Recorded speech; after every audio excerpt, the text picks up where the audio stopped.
A reading from Dom Gueranger's priceless The Liturgical Year on Humility from the 16th Sunday after Pentecost. Above all, it is to the constant attitude and exercise of humility that he must especially direct his attention who would secure a prominent place in the divine feast of the nuptials. See the Gospel for today, the 16th Sunday after Pentecost.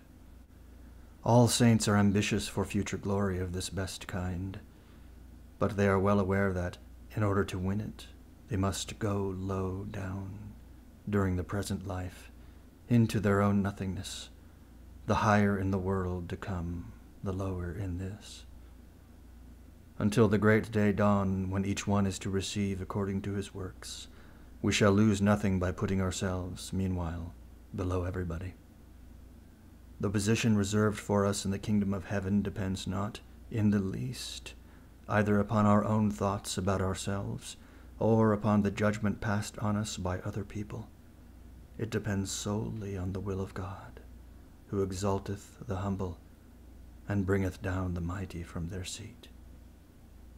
Let us hearken to Ecclesiasticus. The greater thou art, the more humble thyself in all things, and thou shalt find grace before God. For great is the power of God alone, and he is honored by the humble. Were it only then from a motive of self-interest, let us follow the advice of the gospel, and, in all things, claim as our own the last place. Humility is not sterling, and cannot please God, unless to the lowly estimation we have of ourselves we join in esteem for others, preventing everyone with honor, gladly yielding to all in matters which do not affect our conscience, and all this from a deep-rooted conviction of our own misery and worthlessness in the sight of him who searches the reins and heart. The surest test of our humility before God is that practical charity for our neighbor which, in the several circumstances of everyday life, induces us, and without affectation, to give him the precedence over ourselves. On the contrary, one of the most unequivocal proofs of the falseness of certain so-called spiritual ways, into which the enemy sometimes leads incautious souls, is the lurking contempt wherewith he inspires them for one or more of their acquaintance. It is dormant, perhaps, habitually, but when occasion offers, and it frequently offers, they allow it to influence their thoughts and words and actions.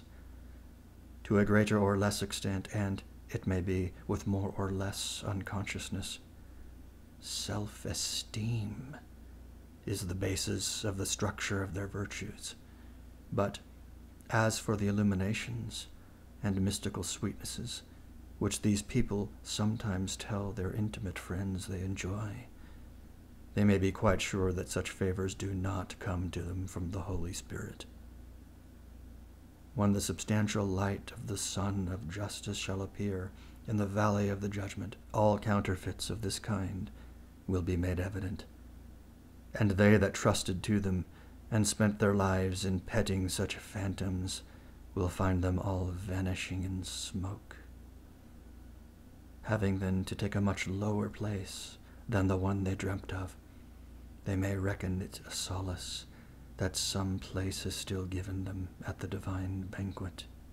They will have to thank God that their chastisement goes no farther than the shame of seeing those very people passing high up in honor above them, for whom, during life, they had such utter contempt.